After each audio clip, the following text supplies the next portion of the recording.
CAA भेदभाव के बारे में नहीं है, बल्कि नागरिकों की पहचान करके पहचान प्रदान करने के बारे में है।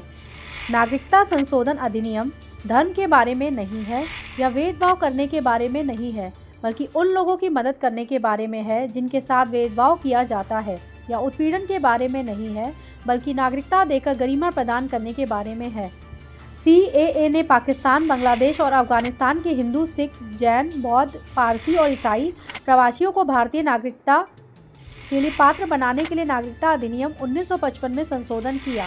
1955 के अधिनियम के तहत प्रकटीकरण द्वारा नागरिकता के लिए आवश्यकताओं में से एक यह था कि आवेदक पिछले 14 वर्षों में से 11 वर्षों के साथ साथ पिछले 12 महीनों के दौरान भारत में रहा होगा। संशोधन ऊपर उल्लिखित आवेदकों के लिए एक विशिष्ट शर्त के रूप में आवश्यकता को 11 वर्ष से घटाकर 5 वर्ष कर देता है। भारत में अवैध आप्रवासन एक अपराध है, इसलिए अवैध प्रवासी भारतीय नागरिक नहीं बन सकते।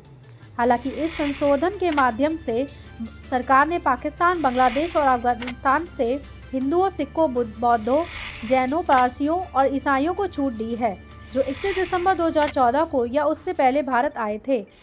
आप सबका भाई अदनान खमर।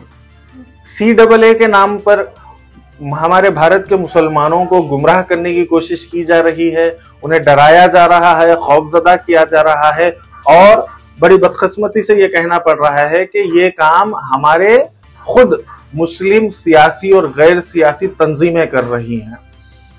CAA को अगर हम देखें तो हमारे मुल्क हिंदुस्तान के अतराफ में जो दूसरे मुमालिक हैं जिनकी बुनियाद मजहब पर रखी गई है, जैसे कि पाकिस्तान है, अफगानिस्तान है, बांग्लादेश है, जो मजहब की बुनियाद पर मुल्क बनाए गए हैं, वहां पर वहां के अक़लियतों पर जुल्म हुआ, इसमें कोई दो राय नहीं है।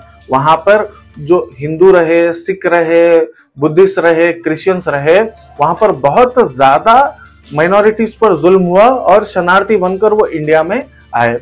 तो उन रेफ्यूजीज को सिटीजनशिप देने के लिए CAA लाया गया है। इसमें यहाँ पे मौजूदा मुसलमानों के लिए कोई खतरा नहीं है। सूफी खानका एसोसिएशन उत्तर प्रदेश उपाध्यक्ष, खास बात आप लोगों से कहनी है, नागरिकता कानून यानी CAA पड़ोसी देशों के धर्म के आधार पर सताए हुए हिंदू, सिख, बौद्ध, जैन वगैरह को भारतीय नागरिकता देने के लिए लाया गया है। इस कानून का जाहिर और बातिन किसी भी तरह से भारत के मुसलमानों के साथ कोई ताल्लुक नहीं है। ये कानून किसी भी तरह से भारत के मुसलमानों को प्रभावित नहीं करता है। इसलिए मुसलमानों से यह अपील है कि वो किसी के बरगलाने में ना आएं और किसी भी तरह की प्रतिक्रिया देने से बचें। अस्सलाम वालेकुम वरहमतुल्लाहि वबरकातुहू। मैं सूफी शाह सैयद ज़ियारत अली मलंग हक्कानी सूफी खानका एसोसिएशन का वाइस प्रेसिडेंट हूँ। CAA जो नागरिकता बिल बनाया गया है, इसमें जो लोग मुसलमानों को भ्रमित कर रहे हैं, तो कतई इसमें भ्रमित होने का कोई ऑप्शन नहीं है। हिंदुस्तान के मुसलमानों को कोई इसमें तकलीफ़ की बात नहीं है।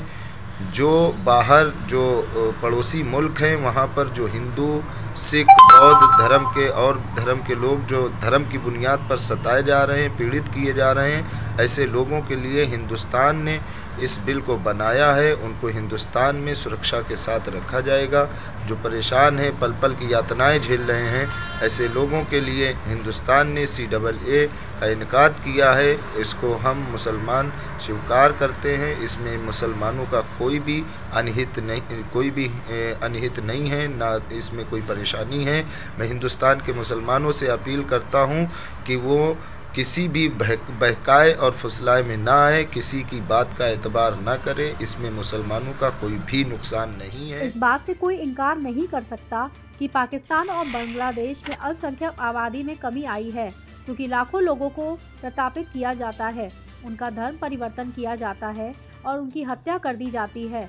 अत्याचार आज भी जारी है। ऐसी स्थिति में सभ्यतागत राष्ट्रों की तरह जो अपनी विरासत को सक्रिय रूप से बढ़ावा देते हैं, उनकी रक्षा करते हैं और उनका पोषण करते हैं। भारत सरकार ने कार्रवाई की। इनमें से प्रत्येक समूह के भारत के साथ सदियों से और भी उससे अधिक समय से सभ्यतागत संबंध है।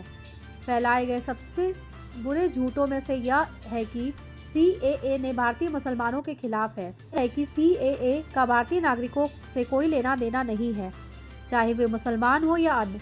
भारत में पहले से रह रहे विदेशी शरणार्थियों को नागरिकता देने वाला कानून है। सपना सिंघानिया, निष्पक्ष टुडे, ब्यूरो रिपोर्ट।